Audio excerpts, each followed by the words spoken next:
Yeah. Talk whenever you're ready. Are all three of you taking questions? Yes, you can ask her anything you like. For both of you, I mean, I know it's still fresh, but is this going to help fuel you guys for next year? Courtney, I know you've been in this spot before, but just is it going to fuel you for next season? Yeah. Definitely. I think every year that I've been here and we've been in a position to be in playoffs and lost, it's fueled us, and it's just made us that much better. You know, it's unfortunate because we were so close, and I know we wanted it so bad, and you know, I know that we were and are more than capable of winning a championship, and so yeah, it's fuel. It adds fuel to the fire for sure, but we can take this as a learning experience. You know, we can, if when we're in this, because we will be in this position again. I truly believe that when we're in this position again, we know what it takes. We know what we can. We know what we cannot do. And so moving forward, we're definitely using this as fuel to reach our ultimate goal. Yeah, I mean, I think it's hard to follow that. She pretty much touched on everything that I would say. You know, I think the biggest thing is just gaining experience from it. Every time you lose, you know, you kind of gain a little bit of fuel. You have extra motivation every time you go through something like this. But, you know, at the end of the day, this was our first time doing this as a group together. And it hurts, and we're all feeling it right now. And we will definitely know more and be in a better position, I think, next year or in the incoming seasons to have a different result at the end. To be forward-looking, salute, I guess, for you first. I mean, physically, how are you feeling right now, and just what is your plan in the off-season? Are you going to go abroad short-term again, or stay here? My plan right now is to not go overseas. This will be my first season since I played, to take a full off-season off. But, you know, my phone is always open, so I obviously will always take calls. And if the right situation presents itself, I'm definitely not like, no, I'm not going. But my plan is to kind of rest my body and try and be in the best shape I can starting next WNBA season. And B, same to you. What is kind of your plan? Yeah, I don't plan on going. I don't plan on going to play overseas at all. I think rest for my body, considering, you know, the history of injuries and everything, does me really well. This is one of the first years that I've been able to make it through the entire season without any hiccups due to, you know, my knees or anything like that. So I'll definitely plan on staying home, or not here per se, but just not playing overseas. Yeah, we're definitely looking to retain JJ. You know, unfortunately, you can only core one player. And we court Stewie, but that doesn't, you know, lessen the value of JJ by any means. You know, we know exactly how important she is to us and this team and the success that we had. You know, even though we fell short, you know, she carried us a lot of the way, you know, just with her tenacity on defense, being able to help a teammate out, covering for us, blocking shots, as well as what she was able to do on the offensive end, being able to put the ball in the basket from inside and out. And just her, you know, her drive to be able to grab just about every rebound that's in her vicinity. So we know exactly how important and crucial JJ is to this. And, you know, I know that we're going to do everything that we can to retain her and have her come back and just continue the success of this team and reach the goal that we all have. All right, everyone. That was Benijah Laney alongside Courtney Vandersloot and, of course, Lil JJ. But we are going to get started here. This is Gotta Get a podcast for New York Liberty fans. We got Misha Jones in the house. Okay, brother Brian with a fresh cut. Let's go. Hey, let's go. yeah. Like you.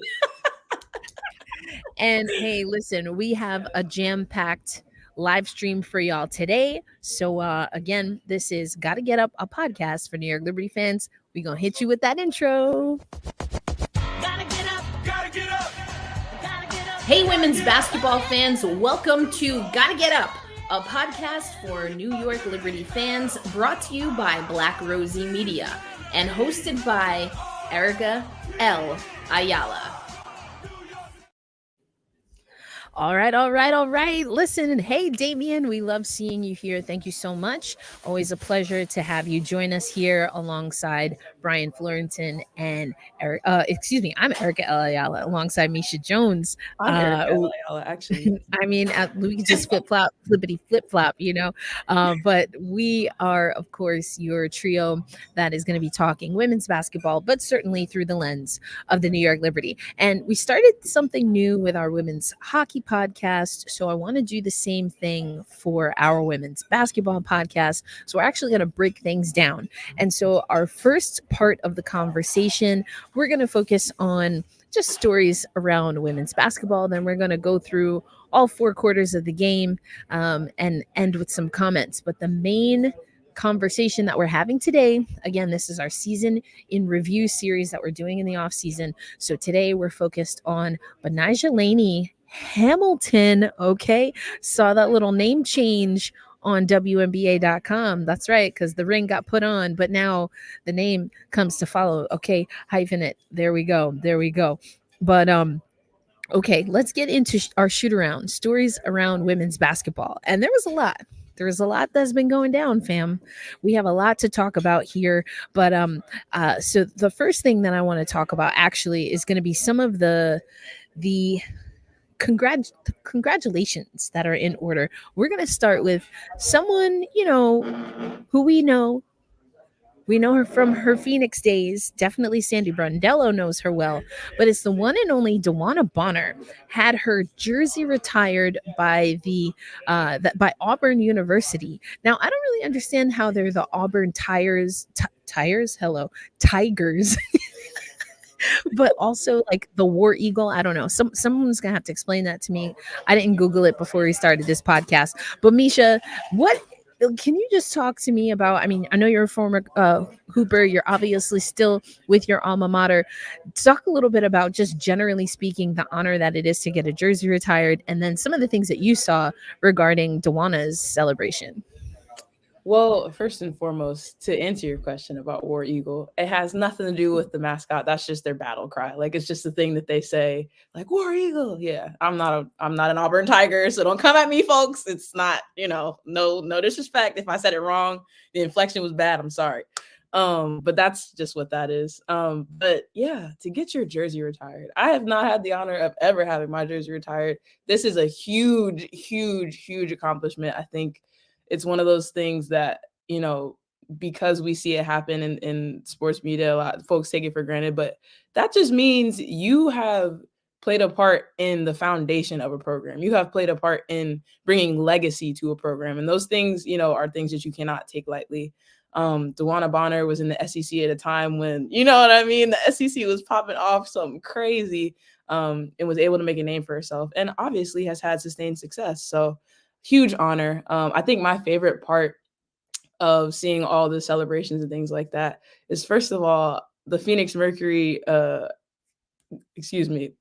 what's her name? Lord, I'm blanking on the child's name. Diana Taurasi. Oh my gosh. Wow. What's that girl's name? What's her name? Somebody tell me. Diana Taurasi. Wow, that's a blooper. That goes in the blooper reel for sure. Diana Taurasi and Brittany Griner of the Phoenix Mercury made a little video for DeWanna, and I thought that was cute because, as soon as you move teams, as soon as you get traded, as soon as anything like that happens, people want to make up all kind of nonsense beef about you and your former teammates. And look, that to me was a show of, hey, we still love our girl. She might not be our teammate anymore, but we was in the trenches together, which they were, if you recall those Phoenix years, folks. So, but honor, huge honor for DeWanna Bonner. So happy for her. She deserves all the flowers she gets.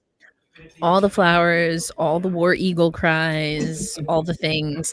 Brian, I want to switch this over to you because, as Misha mentioned, of course, DeWanna Bonner spent her first few WNBA seasons with the Phoenix Mercury, but now she's with the Connecticut Sun, and just continuing on with her WNBA legacy.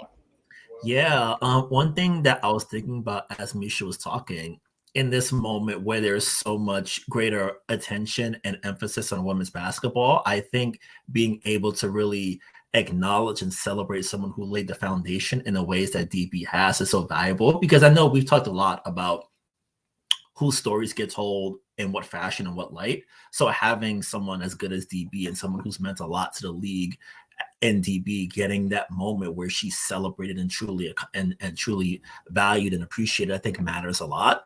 And also, I think one thing I did love was that the swag surf that they were doing, I thought that was very adorable.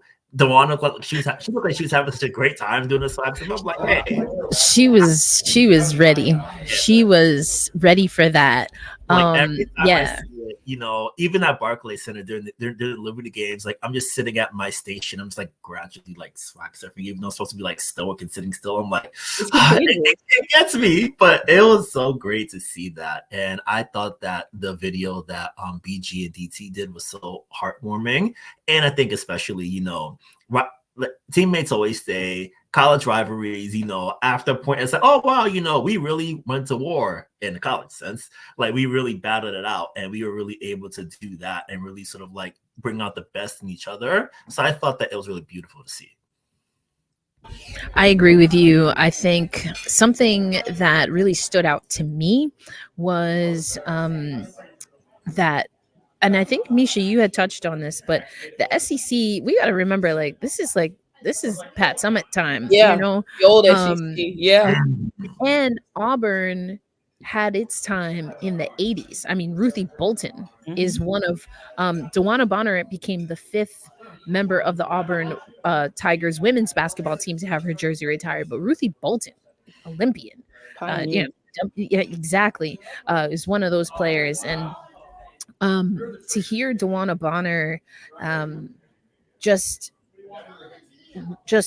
feel so honored and also a little bit surprised by her jersey retirement, even though she even to today is still the leading scorer for the Auburn Tiger.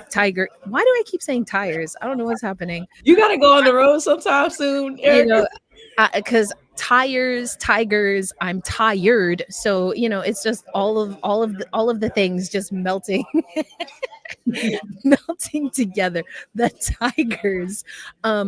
Also, she was the first Auburn player to lead the SEC in scoring, which is wild. And if you want to read a little bit more about that story, or about DeWanna Bonner's story, then check out my article for CBS Sports. I put it in the chat there. But another thing, and I'm gonna have more on this coming up closer to training camp, but DeWanna Bonner also said after the initial shock and kind of like, whoa, I'm in the name with great or in the company with greatness, then she's kind of like, yeah, I'm a legend. And DeWanna Bonner is ready to let y'all know, because she's been telling us through her play for years. If you look at the numbers, she's been telling us for years. I mean, I think it's the amount of rebounds, assists, and points that she has. No one has eclipsed those numbers except for one WNBA player, Tamika Catchings. It's like Tamika Catchings and DB are in the same company. She is continually climbing the ranks when it comes to scoring, and she's ready, y'all. So go read that story I put out for CBS, and then know that there is more coming, because DeWanna is ready. She is ready for y'all, and I love this for her. She also has she spent the off season with her twins, Callie and Demi. She talked about that so much. And again, we'll talk about that with her a little bit as we get closer to the WNBA season. But this has been a special year for DB. And so, as you said, Misha, all the flowers. But she's not the only one who deserves some flowers over the weekend, because now we got to go to the Pac-12, which will soon have to rest in peace. But Brian, we have a new all-time NCAA basketball winningest coach in the one and only Tara Venderveer. 1,203 and running. And I think, well, firstly, that jacket they gave her, I was like, this is the most beautiful thing I've seen in God knows how long. I want to buy that. Like, it might cost me 2 paychecks, but some things you have to make a go for. And that's what I might make a play for. But on a serious note, in thinking about it, there's so much turnover when it comes to coaching in sports, and then with the evolving college landscape, changing conferences, changing players coming and going, rules changing, everything like that. Just being an institution in that way, in the ways that Tara is at Stanford, is so valuable, and I think it means a lot because when we think about the best sort of like college universities when it comes to like basketball and sports, you know what you're going to get. Hey, in South Carolina, Dawn's there. In UConn, Gino's there. Tennessee, Pat was there when she was coaching, and having someone that's there and consistent and has really brought out the best in the players that have been under her when they were in college, and then as they went on their pro journeys, and how sort of like eager and engaged everyone is, even when they're long gone, they come back, they're still active, they have that positive relationship. I think it's something we sometimes take for granted when it comes to coaching. Like we've seen instances where a college coach will just sort of like cast aside a star player when they're no longer of use to them, but it doesn't seem like Tara operates in that way. And having that sort of like care and dedication to the players when they're with you and even beyond is so meaningful and so valuable. So even with the success on the court, that off the court piece really stands out, and I think it's something that, in addition to all her excellence, is really something that deserves to be highlighted. Absolutely agree. Misha, anything you want to add about the amazing Tara Venderveer? I mean, I just want to put in context for people again, because same thing with the DeWanna Bonner accomplishments and getting your jersey retired. We hear records broken, but we don't fully understand what that quite means. Tara Venderveer has been a women's basketball coach for 4.5 decades. 4.5 decades. Some of y'all watching this not 34, even, so right? You know what I'm saying? I'm 26, so she been out here, okay? But not only that, the win percentage. 81.8% of the games that she has been a head coach in, she has won. Over 4.5 decades. Some people can't even manage that in one season. I just want everybody who's listening to this to really grasp like what this means and how, aside from this being great for women's basketball, for the game of basketball as a whole, it's a level of consistency and excellence that she sustained that is just remarkable. So got to give my props to Tara Venderveer and rip Pac-12, because I cannot believe y'all doing this to us over football and money. But yeah, that football money is wild. I mean, it ruined the Big East, but I digress. So before we move on, we're gonna stick with college. You see, we got a little theme and shoot around, and it's college women's basketball. But you might have seen some videos, multiple angles going around, and listen, people found another reason to hate on Caitlin Clark. And not just because Ohio State came for Iowa, but there was an incident, fans storming the court, Caitlin Clark and a fan collide. I mean, immediately we had flop jokes. Then there was the different angle and she was pushing off, and people already don't like this. You don't get those push off calls. And I gotta keep it a buck. I mean, you mentioned DT, you couldn't quite get the name, but there's just some players that, I don't know, those whistles, they act a little different for some players. I'm gonna keep that real, but I don't know, man. I mean, I definitely have my opinions, but what y'all think about this, Storm Gate, push off gate? I mean, I don't know what kind of controversy, what are we gonna talk about? How are we gonna claim this? But Brian, let's start with you. What were your thoughts on Caitlin Clark and what happened after the Ohio State game? All right, so I feel like me being a New Yorker is partially informing my answer here, and I'm so used to, like, if I'm walking and you're like, do not walk and do not hold your phone as you're walking. Keep your eyes forward, eyes up, look both ways. Don't. So that's the first thing. Like the fan who ran on the court, I think she had her phone like this, and then she's running, and then, bow, you knocked out the $1 billion player. Like, we trying to get this money, and you and your obliviousness, you Ohio State fan are not welcome in the state of Indiana anymore. Do not hit the interstate. Stay in Columbus. If you like Cleveland, stay there. Cincinnati, maybe go to Chicago. Otherwise, no. Indiana, that's done. You are not. Don't come. Not welcome. And also, if I'm at my job and you bump into me and make me fall, why is it my fault? I didn't do nothing. I'm walking, I'm gallivanting, going about my day. I done lost, I'm sad. We lost in overtime. Everybody's watching on NBC before the football comes on. So we got like a gang of people watching. I think I had like 35 and 15, and I lost in overtime. Ohio State ran me down. I think Cody McMahon said, "Yeah, I remember when Caitlin took she took something from us last year. She really took it to us." And I was like, she was like, so she had a circuit on the calendar. So that's extra motivation.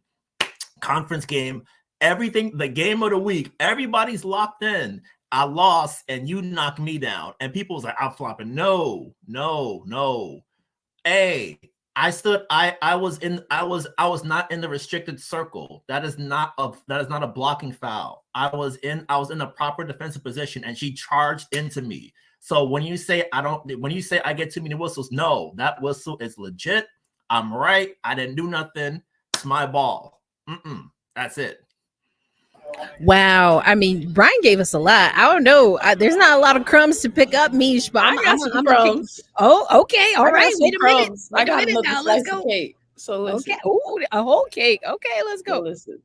While I agree and am just tickled by everything that Brian just said, I am of a mind that Caitlin Clark, and this is coming from someone, I love Caitlin Clark. I love watching her play. I'm a root for her, all that good stuff. I got no beef with Caitlin Clark. If you are slicing and dicing through defenders on a court, step back in between the legs, hezzy, hee, to your teammates and all this good stuff, you telling me after a game is over and you see hundreds of students running from the stands to the court. They've already pretty much populated at half court too, right? You telling me you jogging back to your locker room, you not looking where you going? I'm sorry. Somebody has to say it. She's got too good of spatial awareness skills. Okay. Wow. And this is me saying both parties are at fault. I'm not saying this is Caitlin Clark's fault. I'm not saying this is the student's fault. Because from the student's perspective, that baby probably never been to a women's basketball game that excited in her life. Excuse me. I don't know what their gender was in their life. Okay. That's a once in a lifetime kind of moment for a college student. You don't ever think life's going to get better than that. Okay. That moment is all she had. Okay. So I personally was of a mind that was just hilarious to me. I just thought it was funny. She's not hurt. Okay. Has she been hurt? Then obviously this would be a different conversation. She's not hurt. Okay, we do not need to ridicule court storming for the rest of eternity. Nobody on the event staff needs to be fired. It's not that deep. And if you telling me you watched the way she pirouetted and fell and didn't laugh, you lying. You lying. Because that was the funniest. She definitely got hit hard. I've been hit hard like that before. I'm sure a lot of us have. When you get blindsided, yeah, it can absolutely take the wind out of you. But the flare and the twirl, come on. I'm sorry. That was hilarious to me. And if it's not funny to everybody else, I get it. But to me, I was geeked. But everything's fine. Everybody's okay. It's another little rivalry. I will be honest. I don't care that much. I really don't. And then there's that. People are using this to take a stance on Caitlin Clark. They're not using this as understanding, oh, this moment happened. Wow, it's newsworthy. People are using this to either say, and this is why we need to vilify everybody who doesn't like Caitlin Clark, or this is the reason why Caitlin Clark is stupid and I hate her. Like, what? No. I just realized something too. What you realize? Do you know what shoes Caitlin tends to wear? What you realize? What did you say? Do you know what shoes Caitlin tends to wear when she plays? No. She tends to play in the Sabrina ones, and that's an extra layer of okay, yes, I get that. One more. There it is. Yes. One. Yep. Just add You know what? add a few more layers. You know Let what? the cameras. You know what? Let the You cameras. know what? We done. What do Live you stream mean? over. Woo, What? that is journalism. Live I'm stream over. I'm just been Oh my cooking. goodness. Not tossing in the Sabrina One's fuel to this The already hatred comes with burning the shoes. bonfire. I can't. Wow, Brian. Wow. A I plus. mean, Wow. I Okay. mean, Aloysius, I don't know. When there's a stampede, Thank always you. watch your surroundings. Wow, Thank the fan you. got up like nothing happened. I mean, what you supposed to do? Because that fan fall wasn't graceful either. Ooh, wow. I mean, it wasn't graceful. Perfect example of pay attention to your surroundings. Okay, I hear that, and let's just because now we're not gonna get into the NIL conversation because Caitlin Clark made a salary of $0 for being at that game and getting hit in the face or in the chest or wherever she got hit by a fan. Other people like, oh, she pushed off. I'm okay. I walk down these mean streets of New York City all the time. Someone make contact with me, I'm gonna make contact back. I'm gonna give you a little forearm feel- shiver. Yeah. You feel me? You Throw gonna some feel bone you gonna in feel this. all of this. Come on, knock if you buck, bro. You know what I'm saying? Hey, you push me, I'm gonna push off. That's how we do. So it was I'm just like, just say you don't like her. Just say you don't like her and move on. I mean, I'm mad you brought up the Sabrina ones. I really am. I'm like, you know what? Because it's the same. It's the same. Just say you don't like her. We don't have to analyze multiple angles, 3D flipping, and I don't know. Someone probably got a simulation, character, professional actors simulating Dubstep version. I'm just like, just say you don't like her and move on. It's not that serious. But also, like, people saying, "Oh, she lied about getting the wind knocked out of her." I'm like, do you actually measure her oxygen levels? Like, what are y'all doing? What are we doing? It hurt for real. woo, It absolutely hurt. Yeah. It absolutely hurt. And Yeah. getting the wind knocked out of you, like, that's not fun. And it can happen. I mean, what are we gonna do? Like, measure the physics of the impact per the video. The impact was approximately, what are we doing? Just say you don't like her. Just say you don't like her and move on. I don't even know. Anyway, those are our WNBA stories. But we're going to keep this thing moving. First quarter, WNBA free agency. And listen, first of all, I just want to shout out Rachel Galligan. Okay? Because the Rach bomb, unfortunately, is over because some of y'all don't know how to act. And when I say some of y'all, I mean mainstream media especially, and people not giving credit where credit is due. So we here on this program, we're going to give love to Rachel. We're always going to give love to Christina Williams, Ari Chambers. I mean, there's so many other people that are just doing amazing work. And if someone is reporting on something, believe them. Because listen. And I'm going to say it real because I've had this happen to me, and I can list a litany of particularly Black women who, when they report something, people don't believe them until somebody else, mostly on the flip side, reports it. Come on now, fam. We got to believe Black women. Anyway, we're going to move on. But WNBA free agency. I mean, Brian, is it as exciting all the way open free agency as you thought it would be at this point in free agency? Well, it's certainly different than last year since all of us had to sort of guess what emojis were. Like, oh, I see a coffee cup. Does that mean Seattle? No, I see a Statue of Liberty, New York. It's a lot easier this time. And I will say for me, because I sometimes veer on the washed side, so I don't be knowing emojis like that, which you kind of get me jammed up in some respects. So I'm like, hey, it's very straightforward this year, very helpful for my purposes. So I appreciate that a great deal, firstly. And I think also now that I think it's going to be a little bit quieter compared to last year because Stewie was the one that really drove where she was landing. I think Candace Park at the same time as well. This year, it feels like Skylar Diggins is going to be the main event when it comes to free agency. And there hasn't been as much chatter as I would have expected. Although I think in her situation, we sort of known for like, well, since Sandy left, that she was going to be a free agent when her time comes. I think that might have like muted it a little bit. So I think as we get closer to the first, and when we sort of like get all of those things coming together, combined with the USA camp, which we'll talk about a little bit later, so it'll make like a nice little sort of like potpourri of news coming together all at once. So I feel like as we draw closer to next week, that we're going to get a little bit more. And I love the word potpourri, by the way. Excellent. Brother said potpourri. I mean, I not only had a visual, I had a nice little scent, a nice floral calming scent that went along. I'm here for it. The potpourri. Okay, Misha, how you feeling about the potpourri? It's not stinky enough for me either. I'm just a little underwhelmed, but also I'm kind of happy with that because I get overwhelmed when it comes to free agency and things like this because it's not quite my forte. My forte is the X's and O's and what's happening on the basketball court.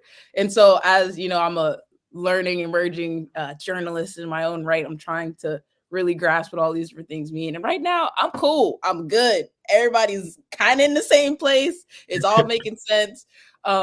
But I know we're going to get to some particular situations here in a second, so I hesitate to say too much more. But yes. I mean, yes. And let's get to some of those particulars. So if you look at the transactions first, we want to just say Awak Kuir is going to take the season off. Personal decision, played with Dallas last year. Effectively, this is going to the year-long schedule, effectively, that WNBA players have. Now, I also want to talk about Jordan Canada and Elena Delle Donne because they are falling in the same camp in that both of their teams, the Los Angeles Sparks for Canada and, of course, the Washington Mystics, not to make it all about the Mystics, the Washington Mystics. You know I was going to put it out there. We got to have a counter at this point. That's our running joke. Yeah, we get a tally. Those two teams have cored those players, but again, going back to Christina Williams, she's not the only person. I know Kareem Copeland actually then did his own confirmation of Christina's reporting, but the word on the streets, the word on these WNBA Twitter streets is that Canada and Elena Delle Donne, the coring there was to do a sign and trade. So Misha and Brian, let's just talk about why a team would want to do a sign and trade, especially for a player like Elena Delle Donne and Jordan Canada. I would say for EDD, I'm kind of surprised. I feel like the tea leaves have been sort of like the groundwork has been laid for this happening, but seeing it possibly happen in real time is still a shock to the system because I'm so used to EDD being an institution for Mystics basketball, how she was so integral to the championship in 2019, even in 2018 when they got close, and just in the years following, even through her struggles with injury and her making it back to all-star level play. So seeing her possibly be in the move is really a shock to the system. And I think it's going to take time just to sort of process that. Hey, you put on like we're heading for New York. We're there DC opening night, and having Delle Donne not there is going to be like, whoa, she's not here anymore. How do we sort of think of how do it ain't happened yet? Hold on now. Wait, it ain't happened yet. You talking like it already happened. You hurt my heart a little too much. Wait. I mean, but here's the thing though, and particularly thinking about why teams would do a sign and trade, it's so that they're not losing out on the value associated with that player. So if we take again, and I have no reason to believe that the reporting is inaccurate. Also, just want to note that things change all the time. But if Jordan Canada does not stay in LA, if EDD does not stay in Washington, because they've got the core designation, now that gives the teams that they are with right now leverage. And so other reporting that we've seen with Elena Delle Donne is that, you know, there are teams interested. Phoenix has been part of the conversation. And what we're hearing is that what Washington wants is potentially a higher draft pick. So again, this is all about leverage. And I think that it's beautiful that we're starting to see these moves in the WNBA. I think with the latest CBA, which again, we do think players will opt out of. Brianna Stewart has been one of those players who has said that, especially in that Shattered Glass documentary that actually will be premiering next week.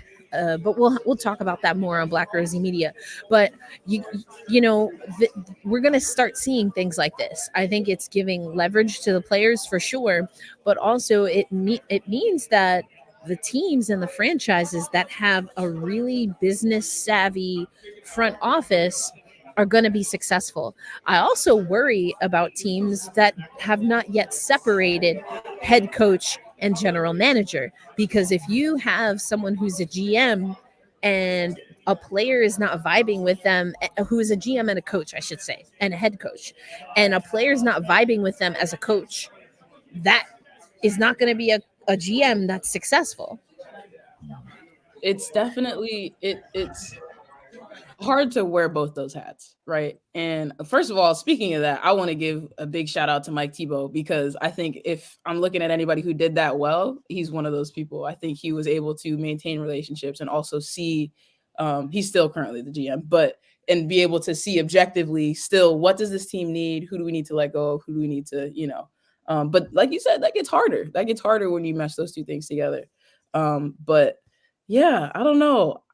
As it pertains to Jordan Canada, because I know Brian already kind of fleshed out the EDD situation. I'm excited for her. It's remarkable the switch you went from training camp, barely making the training camp roster, to now, we got a core designation. I know I'm not the only person that said that. I think Lo had said that on Twitter earlier today. Shout out Lo. But that's development, man. That's believing in yourself. That's coming into a team egoless and being ready to do whatever is asked of you. That's, the time she spent under the tutelage of Sue Bird in Seattle, learned so much from her, and then was able to go and apply that. That's Nneka Ogwumike, one of the vets with LA, that I'm sure has poured knowledge into her as well. So I'm just so happy for Jordan Canada. I remember watching her play back at UCLA in those days, and all the excitement around her. So to see her in this position is fantastic. But I want to bring up, she tweeted, I think it was today. If not today, it was yesterday. She tweeted and she said, "Y'all know what they say when you assume."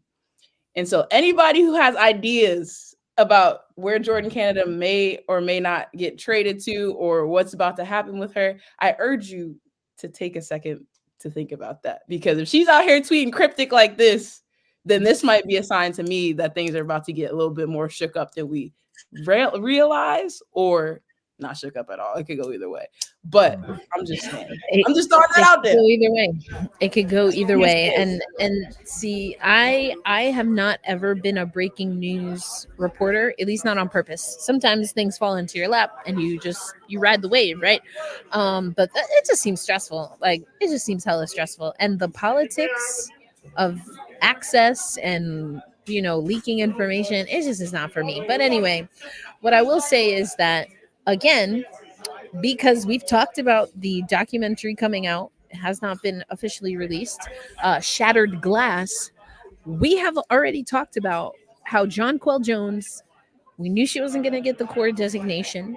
We know that she's a free agent. And we've also talked about a few times on this show that although nothing is official, no paperwork has been signed, that Jonquel Jones for sure is strongly considering coming back to New York. I mean, Brian, you and I were at those exit interviews. I mean, I got the sense even then that although it was not a foregone conclusion, that there were a lot of things that JJ would consider when it came to coming back to the New York Liberty. Yeah, like it's wild. Like I wound up like rewatching JJ and Kayla's exit interviews last night because I was talking to a friend about it, and one of the first things she even said was that just having media at exit interviews was a first for her. And I think back to when we were talking earlier about who's the face of the league. I remember Katie Barnes of ESPN did that fantastic story on JJ back in I want to say 2022, and she just really talked about just like coverage, who's presented, all these various things coming together. And I think that this season in New York really corrected a lot of that in some ways. I think there's still room to improve when it comes to that, and if you talked about that, but just having a solid presence where the organization is really active and engaged in all aspects of the community. I was at the Bahamian Independence Day that JJ was honored, and she did the lighting of the Empire State Building. Just events like that, and just talking with her, it seemed like a from what we could tell, because I don't know her on a personal level, it seemed like a happiness was there during her season in New York. And even the exit interviews, when I asked her what she thought about the year, and she talked about how her teammates and her family were really there to pick her up, even in those moments where she just didn't want to play anymore. And that's why she was so taken aback by what was said about how the team didn't care about each other. As I watched it again, I'm like, okay, this is a person who really, she has a support system here on this team that is really valuable and has really stepped up for her in that way. And I thought that really was essential to her finding her rhythm as the season got on, because me and Eric are New Yorkers, hey, if someone's not doing well, people are gonna be on their back all the time. But the Liberty, I thought, really made sure to be like, yo, give her time. She's getting there. She's working her way up. Trust me. Do not leave her alone. And then JJ got better and better. And then all the doubts that may have been creeping up under the surface in the fan base never happened again. And that support really was essential. And I think that being a feature player in a glamour market like New York City, on a championship contender, most importantly, one that is like a few steps away from the big championship. The Commissioner's Cup counts already, but like the big title, being a few steps away from that, I think is essential. And having a team that really is all in on supporting you and really putting you in the best position to succeed, I feel like that part matters a lot. And I don't think that she would have gotten that on any other team in the league. Yeah, and for those who joined at 6 on the Nose, you know that we played a clip from the exit interviews of Benijah Laney, who we're going to get to in just a minute, and Courtney Vandersloot. They were joined by Lil JJ, so make sure you go rewatch the first few minutes here. But, Benijah Laney made it evidently clear that this team was successful because of JJ. And although and she says in the clip, you can only core one person, and that decision was made. Obviously, Jonathan Kolb made that decision. We've debated that decision. It is what it is at this point. But if you could core two players, I'm pretty sure they would have cored JJ as well. I think it seems like a no-brainer the way that she played. And so, yeah, we'll see. Now, I do want to correct something, and thank you always for our loyal listeners for correcting. I, for some reason, was misremembering that Courtney Vandersloot is signed for 2 years. She did not sign a 1-year deal. So that's on me. I know I talked about that last time. But speaking of Courtney Vandersloot and Benijah Laney and little JJ, although she won't be in the frame for this clip, I'm going to take you to another clip, Courtney Vandersloot. So again, I made a mistake, so I want to correct that mistake. I want you to hear from Courtney about what she's saying about next season. Those are some things that'll be front of mind moving forward to help shape who I am as a leader and the type of leader that I'll continue to grow into. And thinking about, again, the process, it's been such a process. And it seems like the team has leaned into the process here. Are there things that you want to do a little bit differently? Or what is like the 2.0 version of what it was like to get this team together? And what will that look like next season? I think us just continuing to build chemistry. I know we have great individual players, but we hadn't played together. And this is the first year, and even with that, we were still able to do something special. We were able to do what 10 other teams weren't. So for us to take all of that into consideration, to be able to play for a finals, I think it speaks volumes, whether you want to talk about who we have or not. We still had to come together and buy into this and play together, play for one another, and to get here. And yeah, we fell short, but it's still something that I'm really proud of. And I think that, as we spoke about before, it's just something that fuels us, that makes us hungrier. And now we have the experience to know how we can reach our goal. obviously I chose to come here, and it was a little, I don't know, for lack of a better term, scary for me. But, after my first season here, I found myself, really enjoying and embracing the city, off the court, the environment that, especially in the playoffs, what they were selling to me, their vision, I can see it unfolding. And to me, that's so special, because that's why I came here. That's why I'm going to be here. And, I'm really happy at where we are right now as a franchise, as how much the city is embracing us. It's unbelievable to be a part of, and I just feel, lucky to be a part of it. And, I look forward to seeing what's next. All right, so you heard a little bit of Benijah Laney just talking about leadership, and also reminding us that the team had never done this together. We talked about that a lot on the last live stream. Y'all go check it out. But again, Courtney Vandersloot, she wants to be here. She's going to be here. So getting this core back could be a thing that we see happen. As I mentioned, we're going to talk about Betnijah Laney. We're first going to just go into the second quarter USAB minicamp. And Betnijah Laney is one of the players that we're going to see at minicamp. She will be joined by, at least from the New York Liberty perspective, Sabrina Ionescu. And those two were at the camp that was in the fall, which also included games against Tennessee and Duke. But Brianna Stewart is also joining them. Stewie did not participate in the fall camp. Neither did Asia Wilson, who will be one of 4 Las Vegas Aces. So you've got 7 players that were in the WNBA finals alone that are a part of this 18-player roster. You also have Aaliyah Boston. You have Ariel Adkins. Now, we do not see no Angel McCautry. I've been talking about Angel McCautry a lot. And in case you need a little reinforcement from what I've been reporting on from the fall, check out Montgomery & Co. Renee Montgomery has a fantastic podcast. I've actually been on that podcast a few times, and she had Angel McCautry on her podcast recently, so go check that out. But what we need to know about this mini camp, aside from the 3 Liberty players, is that this is the last camp before the 12-player roster selected for FIBA qualifiers. Now, the USA already qualified for the Olympics by way of their win in 2022. I guess what they call it, the World Cup now. So they don't have to win the tournament, although it's statistically speaking very likely that they still will, but they do not have to qualify. But this is one of the final steps, this mini camp, FIBA qualifiers, before we pick the 12-player roster for Paris. We also know, speaking of Paris, France has also qualified, and that could potentially be another New York Liberty player that we see in the mix, in the fold.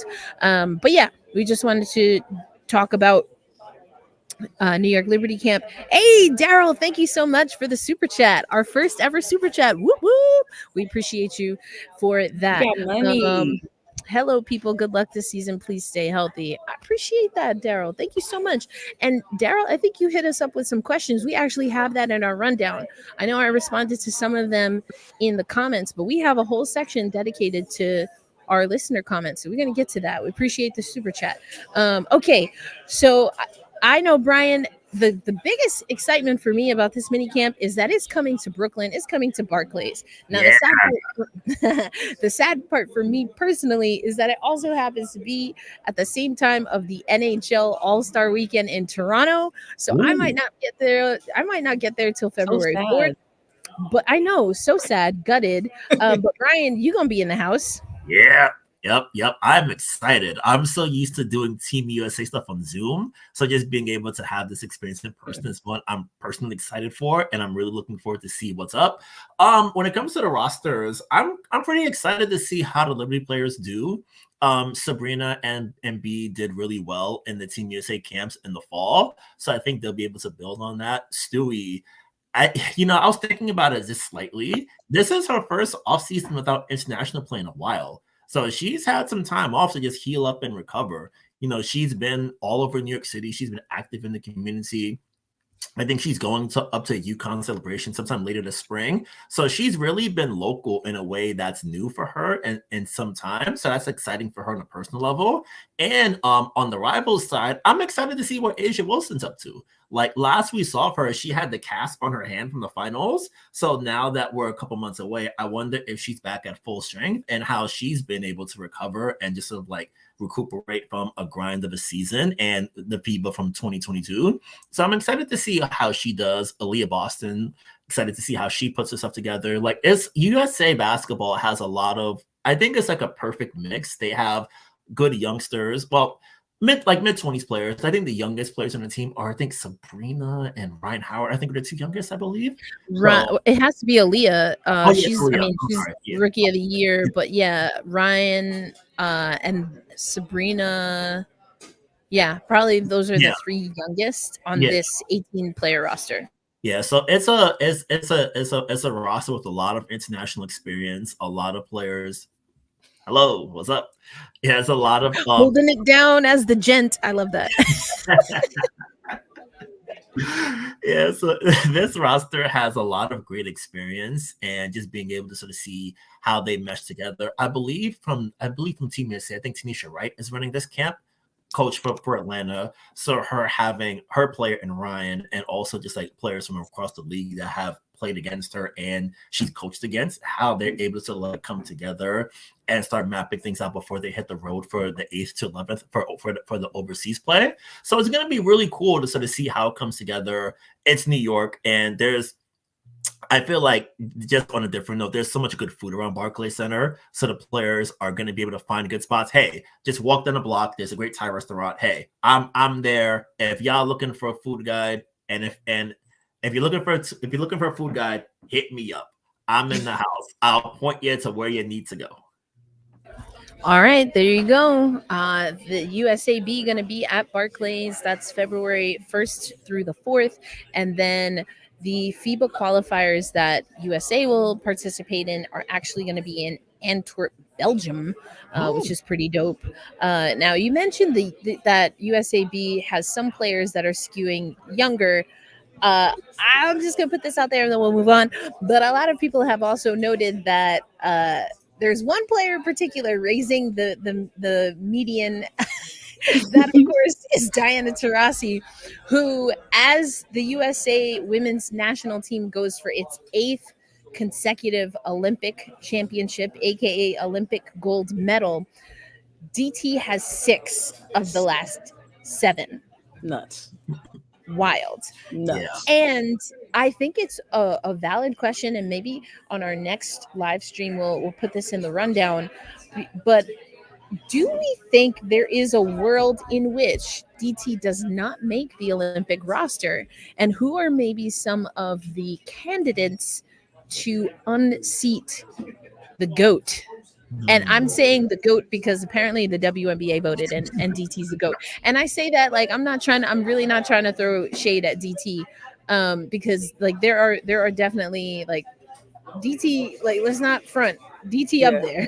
Yeah. DT up there. I mean, I personally would like, she would be goated for sure, minted, coppered, bronzed, whatever you want to call it.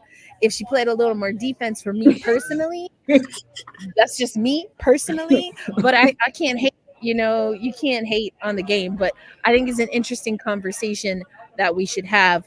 But we do know that this is an opportunity for Benijah Laney. I think, Brian, you hit on it. But Misha, Benijah had a really good run with USAB. And yet I find myself wondering the same question that I wonder about her in the 2023 New York Liberty season. How will she be utilized? And does she run the risk of being a utility player almost to her own deficit and demise when it comes to minutes and certainly the respect that I think people should put on her name? I don't know. Misha, what are your thoughts? So,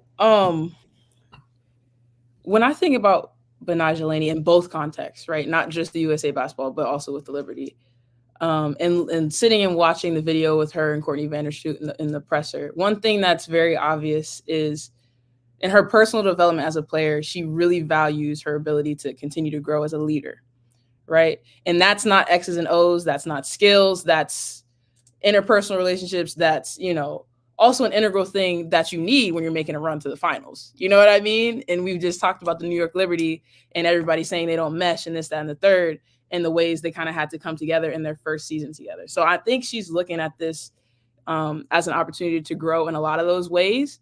We don't know what the Liberty's roster is going to look like this upcoming year. I think the blend of youngsters, OGs, and kind of, you know, middling developmental players that are on the February roster lends itself to another opportunity to kind of work on those kind of skills. But to your point about her potentially getting pigeonholed into being a utility player to her detriment, it's entirely possible. It's entirely possible, but that depends on how you look at it. So I'm looking right now at the 18-person roster for the 2nd through the 4th. And the only 2 players I see on this roster who have the kind of capability of being a utility player, of a tweener, who can play 2 ways excellently, like offense and defense to the best of their ability, are only Alicia Gray and Benijah Laney, in my opinion. Those 2 are 6 feet tall. Those 2 can guard the post, guard the guards, the quickest of the guards, but can handle themselves in the interior. And you need players like that to be the glue, even on a team full of unicorns, which this obviously is, right? And so to me, you can either look at that as, okay, she's getting pushed into this hole, or you can look at that as she's only one of 2 people that can fulfill that job on this roster. And to me, that's not a bad thing. You know what I mean? If we're talking USA basketball, we're talking legacy, we're talking upholding, you know, historic values that have been but she is a wonderful woman, that have been instilled in this team and their culture. And if the end goal is winning, the Olympics, I think Benijah Laney as a utility player can be a huge asset. But again, the question is that what she wants as a player on the court? Is that going to lend itself to her reaching her fullest potential? I think it's entirely possible that she could be pigeonholed into that spot, but it depends on how she looks at it and what she puts value on. And I appreciate you saying that, because to some degree, I should say, it's a little bit of a moot point when it comes to USAB, or at least how we hear players and even the coaches talk about USA basketball, because it is, you play for the name or the 3 letters on the front and not for the name on the back. I don't even think they have their names on the back. They were like, no, I play for the United States of America. Exactly. So it's a little bit of a moot point into that, and her game should fit very well into what Cheryl Reeve and company are going to do, including, not to make it all about the Mystics, but their general manager, Mike Thibault, as well as Brian mentioned, Tanisha Wright. But Brian, let's talk a little bit about what the New York Liberty should do with Betnijah Laney in 2024. Let's just first run through some of her season stats in 23. Averaged 30 minutes per game, 12.8 points per game. Seemed kind of low when I looked it up. So I was a little surprised by that. And her career high was 17.2 with ATL in 2020. That was the year that she jacked up Sabrina's ankle. Dang, like 3 games into the season, and now they're teammates. 3.3 rebounds, 2.4 assists. Her plus minus, and I don't always look at plus minus, but a 7.5 plus minus for a Liberty team that kind of had its ebbs and flows, I think is pretty solid. So Brian, what do you see? What do you want to see? I think is the real question when it comes to Laney's usage and her role for the New York Liberty in 2024, because we already know she got a contract extension. Her and KT are coming back. I saw that someone, it was Damien, said Brianna Stewart was offered a qualifying contract. I didn't even bother mentioning that because, again, we all knew she was going to be cored. But yes, thank you. She definitely was. But Brian, what are we going to see from Queen Bey? I think what we'll see more, I think she'll get a little bit more involved in the offense. There was she talked about it, I believe, with Holly Rowe and with the local beat. Just, you know, in the early part of the season, she had to have a talk with Sandy because she was just like in the corner. Like, she's just waiting for the offense to come to her that way. And there was one moment in pregame one day, someone asked her, hey, you're taking more threes. How do you sort of adjust your game so that she's like, I'm just standing in the corner. And then afterwards, it's like, hey, she got more involved. We got to see her run the offense a little bit, even on the times when Sandy would break out the jumbo lineups of all the big people and Laney running the offense. She did a good job with that. And I think for her, just making sure that she gets to involve, just to sort of post up a little bit more. Because I was reading back a friend of mine, Lucas Kaplan, his recap of Game 4 in Connecticut, and she was essential in that game. She played all 40. Every time the Sun tried to hide a weaker defender on her, they got her the ball immediately, and she made them pay for it. When she would run pick and roll with Stewie and JJ, Connecticut will go under. Not against B. Pull up jumper, bang, every time. So I think for Sandy, it's a situation where you get to sort of like spread the wealth a little bit more because you know what you have in the starting five and you know what everyone can do. Sabrina, she can space out. Like teams are going to put so much attention on her, so that's going to leave more opportunities for Laney. You can't leave JJ alone in the paint because she'll massacre you in the board. So you got to put extra attention there. So there's more opportunities for B to get her offense naturally. And I think for her, she's such a heady player and she's someone who knows when to attack, when to drive to the basket, when to get to those right spots. So I feel like she'll really have that comfort in that respect. And I think on the defensive side, just sort of like tied a little bit more together. I think having a healthy lineup, a healthy starting five from the beginning of the year will make it a little bit better on that front. Because for the most part last year, JJ was building her way up. Sloot dealt with concussions in camp, so that sort of like threw things up a little bit. But now that the main principles are back, they have their foundation locked in. You can start adding and breaking in more things as compared to just setting up a base and trying to sort of like build a boat on the fly. Now there's a little bit more structure, a little bit more breathing room. So I think that's going to be helpful for her on that side as well. I 100% agree. I feel like we have hit on this topic here, Misha. And it is certainly when we did our conversation about Sandy Brondello, which although I am still in the camp of she is our best coach that we've ever had in franchise history, that doesn't mean that she was perfect. And Sandy will be the first one to tell you that. People don't want to hear it, but Laney should have taken that last shot instead of Courtney. She shouldn't have been in that corner, her favorite spot, in my opinion. Listen, I mean, shoulda, coulda, woulda at this point. I feel this though. And I remember we talked about it closer to the final or the finals and the final game, but Laney ran with Rutgers for a practice. And there's a part, and I literally screenshotted this and posted it, where you see that she's running with the practice squad, against the Rutgers team. And I guess, I don't know who sorry to this man. He clearly didn't know he was running with Betnijah Laney, because you kind of see her being like, you're not gonna give me the ball. Yeah. And I was like, you know what? This is hilarious. And also too soon. Yeah. Too soon. I was not emotionally ready. That hurt my soul. But Misha, I mean, I don't know if you want to hit on this. I'm gonna let you decide, but I'd love for you to weigh in on the potential of Benijah Laney in a clearly defined role for the New York Liberty. Man, I think there's a path here where, because people forget, for some reason, it's so easy for people to forget how capable she really is on the offensive end of the basketball. Like we just talked about, was putting up way better numbers just seasons ago with different teams, different lineup. And to kind of Brian's point about when they played that game against Connecticut, that's kind of what I see for Benijah Laney, right? It's the same thing I see for, I won't say the same thing as what I see for JJ and Breanna Stewart, because obviously they're, more of your primary scorers. But anytime Benijah Laney has a mismatch, moving forward for the New York Liberty, it has to be a priority on those possessions to get her the ball. Not an option, not if our set doesn't work, then we'd get her the ball. No, it needs to be a priority. That's how you can make her role more clearly defined. That's how you can make her feel like more of a priority in the offense. That might alleviate some of those, because that comes with feelings, right? When you can score the basketball, you are not receiving the basketball when you think you should be receiving the basketball. That weighs on you over time, even if you have Breanna Stewart and JJ on your team. And so I think that's one way that they can kind of alleviate that issue for her.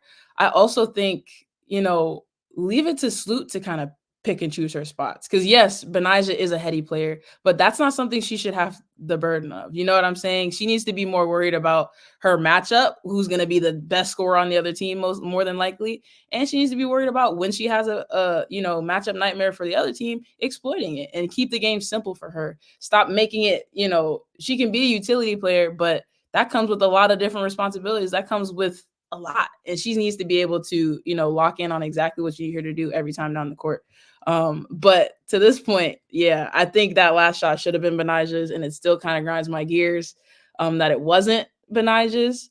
But again, like you said, Erica, it's kind of shoulda, coulda, woulda at this point. As long as they adjust, as long as they make her more of a priority, then we're good. Because Sloot and Sabrina Ionescu, they can find their spots. You know what I mean? That's what they're supposed to do as point guards, as people who command the floor. Your job is, okay, I'm looking for my shot, but I'm trying to find the best shot for all of us on this possession.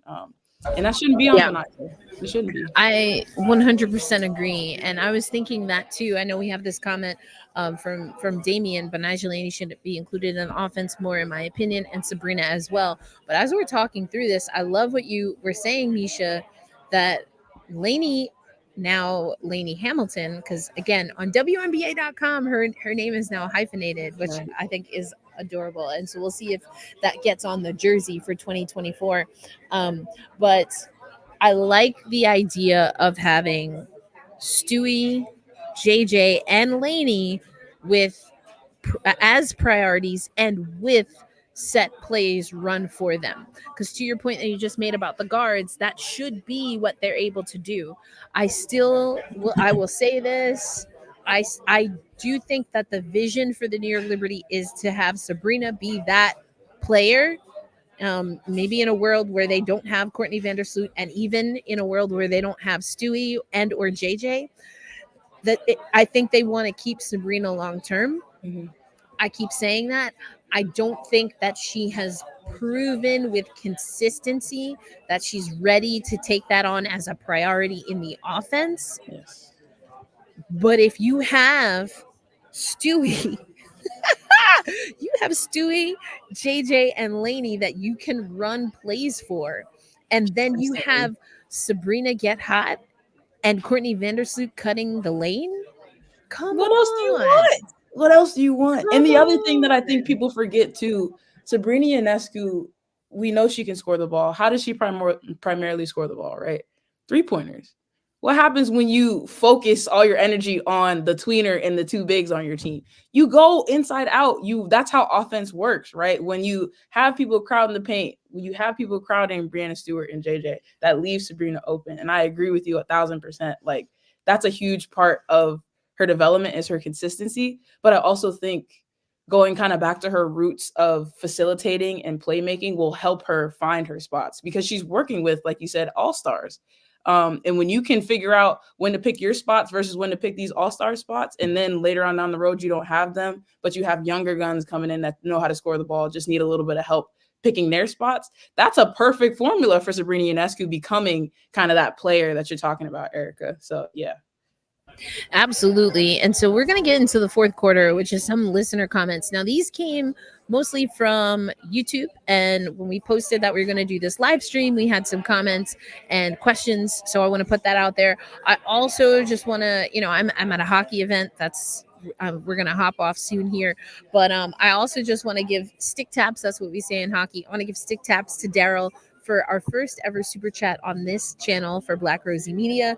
But if you want to support the work that we do, whether it's the Gotta Get Up, a podcast for New York Liberty fans, which of course is what you're listening to and watching right now, or if you want to listen to the Founding Four podcast, which is our women's hockey podcast, which will have a live stream on Thursday, you can show your love just like Daryl did via super chat. But all right, speaking of Daryl, I believe these are some of your questions that came through, Daryl. Okay, now Brian, I want to go to you for this one, because, and again, these comments came from our YouTube page, but Daryl was saying that need the bench to gel with her being Benijah Laney-Hamilton, so the other starters can rest more this season. The clock of mom time is clicking for JJ and Stewie. We need to get this championship done ASAP. with more bench help. And Brian, I want to come to you for this because, again, you and I were at the exit interviews, and bench support, especially in the backcourt, was a topic of conversation. Yep. That was one of the things that Jonathan Cole was like, hey, we might have been a little bit too big heavy this year. We'll course correct, see how the market lays out for guard and wing help. So they want that beer. Oh, God. So that's something that I think would be very interesting to see how Jonathan puts the roster together when it comes to free agency starting in a couple days. We'll see I think we might see more KT throughout the season, just giving her even more responsibility, because I think KT did get a 6th Woman of the Year vote. So I think people recognize how great she is. So I wonder if Sandy will turn to that a little bit more as she sort of like experiments with different lineups, so that way the starters can get a little bit more rest and you can really sort of unleash KT in more unique ways, because I think she does everything really well in the court, and having a presence like her, especially in the defensive end, someone who gets after it, who won't back down. I think about that moment when it looked like the Vegas bench was going to try to mob on KT. She was like, okay, that's great. What are you guys going to do about it? And so I think just having that toughness and that sort of like persistentness and how KT said, like, she has that dog in her, I think that part matters a lot. And having a player like that playing as many minutes as possible while giving your big guns a little bit more rest throughout what promises to be another chaotic season is going to be really valuable. So I look for KT to get more burn in 2024. I love that you mentioned KT, Daryl. As you know, when I commented, because that's me typing from Black Rosie Media, I did mention KT. I don't remember if it was for this comment in particular, but we definitely talked about KT. Misha, this one you kind of talked about, but Daryl also saying, I like the way that Laney is effective at 3-pointers. And I kind of like this. Doesn't need to cry to refs, just plays boards. And just plays ball, like just goes out and plays. Like, I think my comment for this one to Daryl, Misha, was that she is a consummate professional. If you look up pro WNBA player in the WNBA dictionary, Benijah Laney's up there. Yeah, she's got to be, because she's the kind that, to take the old school reference, she just brings her lunch pail every day. You know what I mean? She just, she just comes to work. She brings her lunch pail every day, and she's there, she's in it, she's present. And we talked earlier about her desire to be a leader. That goes into not crying to the refs about things, because it's easy to get caught up in that kind of stuff, and kind of let it be a negative for your team. Because I can't hold you. There are possessions that I watched last season for the New York Liberty and for the Mystics and for other teams in the WNBA.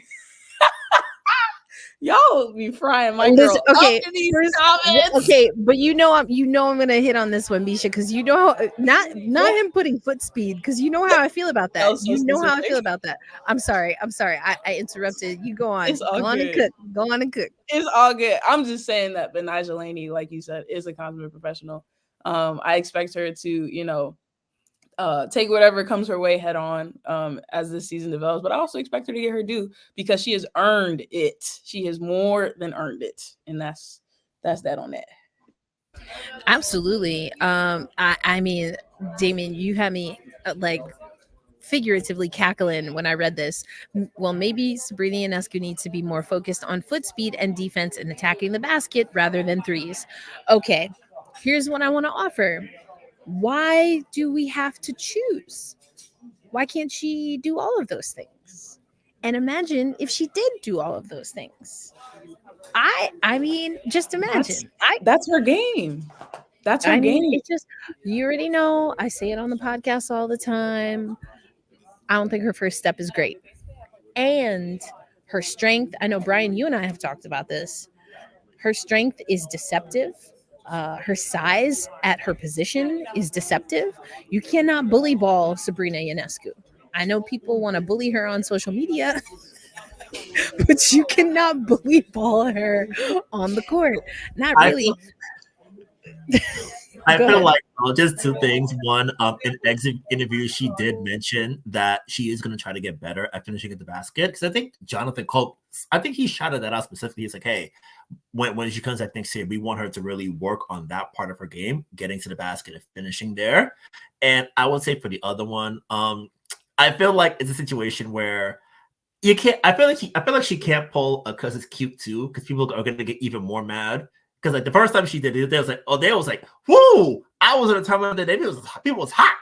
People was hot. So I feel like I think I might have told you guys this before, but if the Liberty ultimately do win and Sabrina wants to complete that heel turn 100%, she should just give me her phone for an hour uninterrupted. let me. I know exactly where to go. And I've got gifts lined up. I've got slander ready. If you wanna make that heel turn happen, pass me your phone. I'm not gonna do anything that's gonna mess up your finances. No, all in good fun. But we will get the bullying. Bullying season will begin. Wow. Okay. Ready to go. I love that. I love that. I mean, going back to, I think going back to just Benijah Laney being a consummate pro. Daryl also put something out about JJ, and I've talked about this before. JJ, there's a frustrated, less mature version of JJ that can sometimes borderline on being a liability.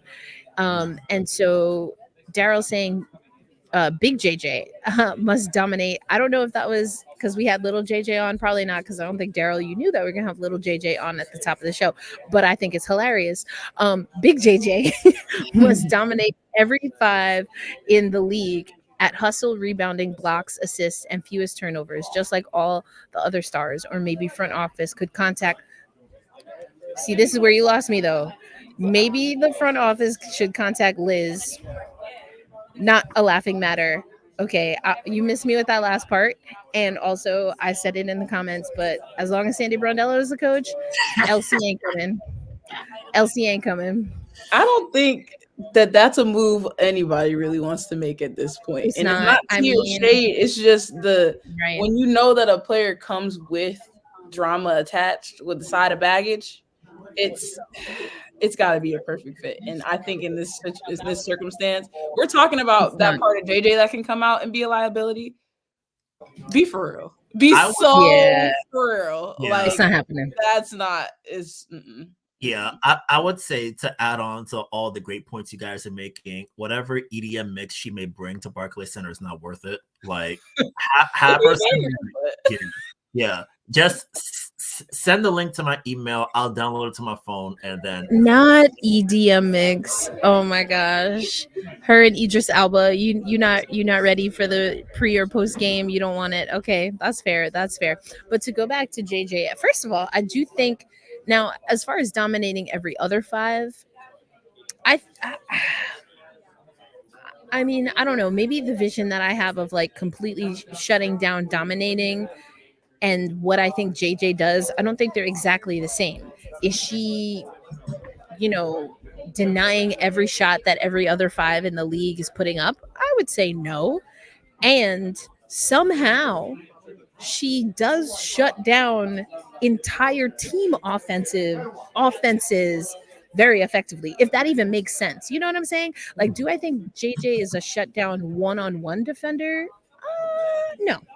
Do I think JJ can absolutely disrupt a team offense? Yes. Mm-hmm. Yes. And I think the rebounding is there. I think the assists are there. I think she has great court vision and is able to do that. So I think that everything that you're asking, JJ is already doing. And she was doing it with a heavy workload while she wasn't 100%. So, I mean, I think we're good there.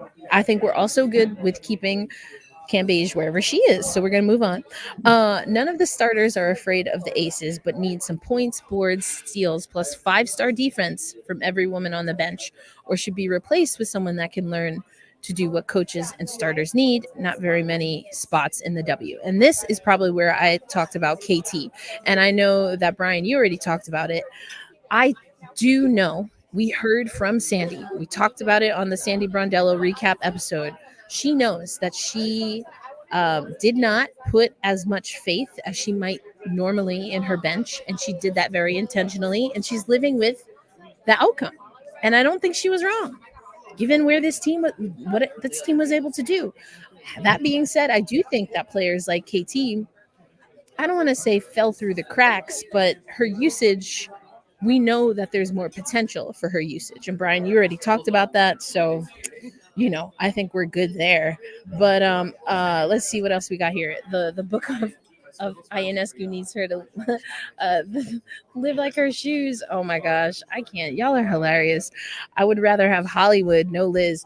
Wow. Okay, that's also That's a take. a choice. That's a take. That is a choice. That is Yeah. a choice. All right. A lot of people wondering, we are in free agency. What's going to happen with Carter? So, I don't really know. I am gonna leave the USA if DT becomes president. I didn't know that she was running, but DeSantis is out, so there's that. That's I don't know. I just read it in passing. I don't know. Yeah, cool. Anyway, is she bad news? Oh, I mean, depends who you talk about. I don't know who she is, but probably Google. I was like, Google. yeah, I was like, I don't know who she is, but probably, yeah, there were some issues there, and it's kind of tough. It's kind of tough, but it is what it is. I think you have to realize as an adult, is it quote unquote fair? I don't know. Who knows? Who knows what fair is? It probably doesn't exist. But Cambage had some chances, and you cry wolf a little bit too much, and you're not going to get the help even if you do need it. And I think maybe she might be out of wishes. I don't know. She's out of chances. And Erica, just to add to your point, I would just say, look at the last 2 years in Las Vegas and ask them if they'd want to run back 2021. And I feel like to a person, everyone would be like, yeah, kind of not. I feel That's like fair. Yeah, yes. They went back to back without her. Yeah. I think it'd be a 2-word answer, but I don't think kind of not is the 2 words. If you catch my drift. So we're going to leave that right there. Yeah. And on that note, that is our live stream, folks. I think we got through a lot. As we always do, trying to put a little structure to our chaos here. But we're going to be good for a few jokes, but we're also going to be good for great women's basketball analysis, of course, centered around the New York Liberty. And, we'll toss a little bone to the Washington Mystics here and there because Misha on here with us. But as always, I want to thank the amazing Misha Jones and Brian Florentin. But so we know, Brian, you're going to be headed to Barclays for mini camp. I also love that they called it mini camp. Like, what that mean? We're going mini camping. I love that. Like, what we talking about? Camp light, camp light. Like it's a cool camp. It's a cool camp. But other than that, Brian, anything else that you either just put out or you have coming down the pike that you want women's basketball fans to know about? Yes, I have finally completed my big story on Her Time to Play. I'm almost done. I'm right at the finish line. Just got to add maybe like a couple more words and then we're good to go. The local W, we have something coming up on JJ pretty soon. Shattered Glass coming out next week. We'll have a story around that. So we've got a lot coming, and then with free agency coming, we on top of that. So a lot of good things coming down the line. And Team USA Camp, we'll have the sounds, some pictures, some good quotes, all the good stuff. I love it. I'll see you at Shattered Glass then. I love it. I can't wait for that. Misha Jones. All right. Let them know what you got coming down the pike. All right. So this weekend is actually packed. I'm going to be in Williamsburg all weekend because on Friday, the William & Mary women's basketball team plays Hofstra at home at 7 p.m. on Flow Hoops. So if y'all don't have Flow Hoops yet, go ahead, get that subscription if you want to listen to your girl on the call, having a good old time with my guy, Andrew Phillips. And then Sunday at 2 p.m., they're going to play Monmouth at home as well. So tune in if you can. Also follow, I'm putting it in the comments, at Misha Journalist on IG and Twitter. Oh, no, maybe not. It won't go in the comments, but at Misha Journalist on IG and Twitter, or just search up Misha Jones, putting out a lot of behind the scenes content now. I'm not a content creator, guys. Okay, I'm not, but I think it's cute. Let's go. I'm starting to do it a little bit more. I think it's cute. Don't get got. Don't get got. What? I think it's cute. Okay. But also non-basketball related news. I am working on a podcast with Higher Ground Productions called Your Mama's Kitchen now. If you have not listened to that, it is super cool with Michelle Norris, who just released a book about the conversations we have around race in America. A lot of good things going on. But podcast, Your Mama's Kitchen, listen to it. It's all about folks that we've seen in the media and how their mother's cooking and the kitchens they grew up with have informed the way that they live their lives. So I if you're interested freaking in love any of that. that, please come on over. Let go. I love it. I love it. Let's go. And, you know, it's also hockey season, so I'm double dipping right now. We have the Founding Four podcast. Our live stream will be on Thursday. Thank you, Ronnie. Appreciate you coming through. We're going to have the next one. And when is the next one? So it'll be after the next or after the mini camp. So Brian will definitely be there. I'm hoping to sneak in on the 4th. But either way, we've been going every other week or bi-weekly. And so that would land us right after minicamp, trying to keep the day the same and the time the same, but our schedules are always evolving and changing. So we will let y'all know about that. But as always, make sure you're following Black Rosie Media. That, of course, is where this podcast, Gotta Get Up, a podcast for New York Liberty fans, lives. Our flagship podcast is the Founding Four podcast, which is a women's hockey podcast. So we want to thank y'all. Thank you for coming through. Check us out in another 2 weeks. But again, we'll post in the community chat on YouTube, but also on all of our platforms for Black Rosie Media. Okay, I love that you got the alert. And if you're not subscribed, go ahead and do that. That's a great way so that you know. And if you really, really want to know, make sure you check out the Patreon posse. That's how we keep Black Rosie Media, one of the ways that we keep Black Rosie Media running, and all that good stuff. But for Brian Florentin, for Misha Jones, I am Erica L. Ayala. Peace, love, and light. And we'll catch you on the next live stream. Bye-bye.